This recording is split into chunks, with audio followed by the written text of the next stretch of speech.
If you're watching this, I'm fairly certain your over niceness is hurting the people around you more than it's helping them. What's up, my good people? This is Joey Young, and today I'm talking about the 3 ways that people pleasers or people who are just too nice can be more productive. People who are just too kind to others have some unique challenges when it comes to work and accomplishing their dreams and being more productive, and that's what we're talking about today. But before we jump in, please take a moment to hit that like button. It really does help out the video to get in front of people who could benefit from it. So I thank you in advance for smashing that like button, and let's jump in. Number 1, stop thinking your worth comes from that warm, fuzzy feeling you get when you help someone else. Yes, it is awesome to help other people and to be a giver. That's a value of mine. But your worth as a human being has nothing to do with that feeling you get when you do good for others. That altruism is not a definition of worth, it's a definition of character. And when you help other people, yes, that's an admirable thing, but the problem comes when you conflate that good act with your self-esteem, your confidence, your worthiness. The actions you take don't make you worth more, they make you a good person and someone who has niceness and kindness as a character trait and as a value. And I believe that's a good thing, and I believe you think that kindness is a good thing, but that should never be overlapped in our minds with our value as a human being. I think the problem is when we grow up and we have these list of standards, rules, things that we think we need to live up to be a good person, and we just check ourselves against that every day and we think, no, did I do my good act today? Was I nice to people? And then when we check ourselves and we don't measure up to that arbitrary standard of niceness and we fail, then our self-confidence, self-esteem plummets, we become less productive, unhappy, it's a bad situation. So one of the first things we can do as nice people to overcome that feeling of feeling not worthy is not conflating those fuzzy feelings of being kind to someone else with our value as a human being. And once we can separate those, we can do nice things to other people because we want to, and we can feel worthy as a human being because we are. And that's the first step. Number 2, develop a clear understanding of your needs and desires.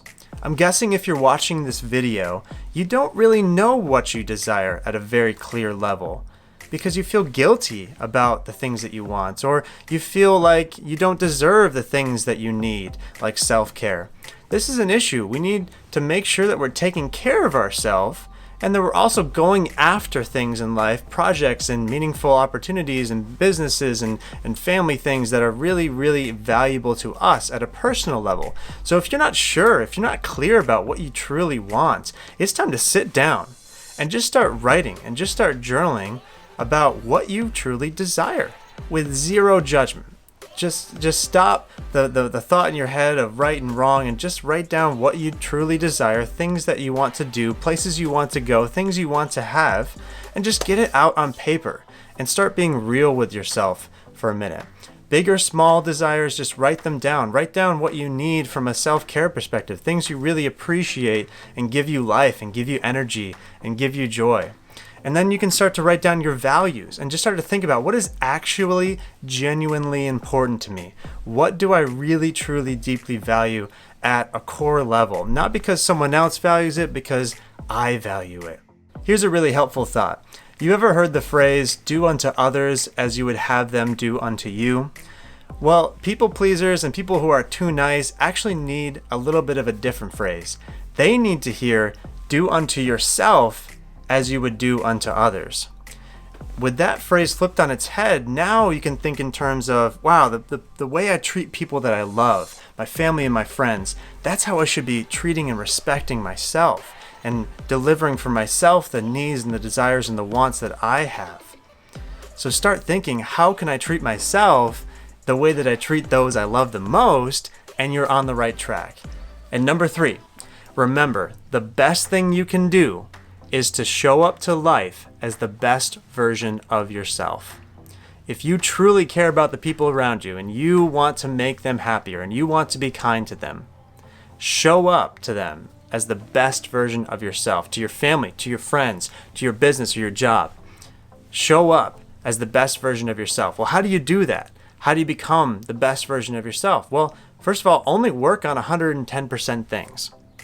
What do I mean by that? 110% things are those opportunities, those tasks, those projects that make you feel 110% into them before you even start.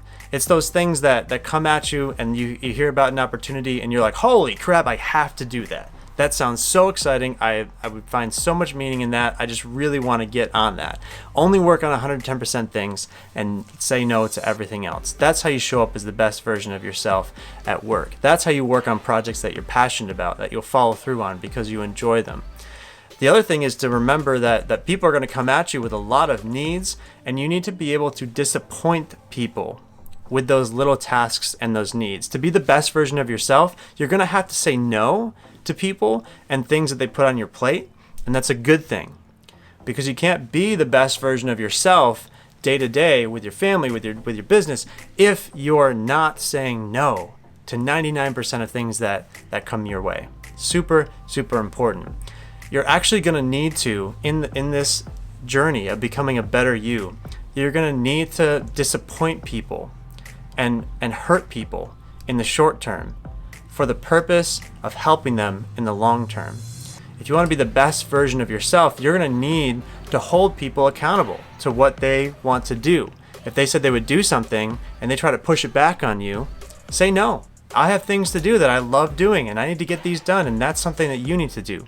Sometimes when we care about people and we want to help them, it is our obligation to make them uncomfortable and feel a little bit of stretch and a little bit of pain in the present to long-term care about them as a human being. And that looks like saying no to things, that looks like holding them accountable to things, that looks like respecting them by telling them they need to do something.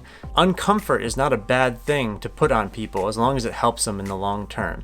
And remembering that will help you to stop saying yes to everything that falls on your plate. And once we stop saying yes to everything, that frees us up to say yes to the few things that make us the best version of ourselves. And once we're doing that, we start to feel more free, we start to feel more alive, we're doing less things out of obligation and duty, and more things because we want to, including helping other people, which is obviously important to you.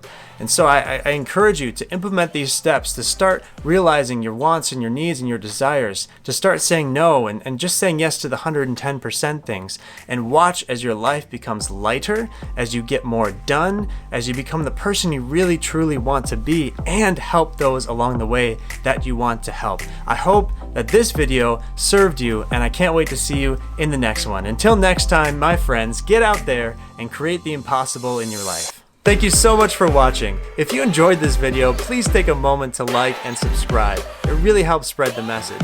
And hey, I know you're the type of person who has big dreams for your life. You've got goals and you want to create a better future for yourself and your family. As a personal development coach, it's my job to help you identify and take action on whatever your next step is. So please take action right now. Click the link in the video description and book yourself a free 30-minute clarity call with myself. We'll talk about you, your challenges, and what the exact next step is for you. I can't wait to see how I can help you create the impossible in your life. So if that would be of service to you, if that would help, click the link in the video description, and I can't wait to talk to you soon.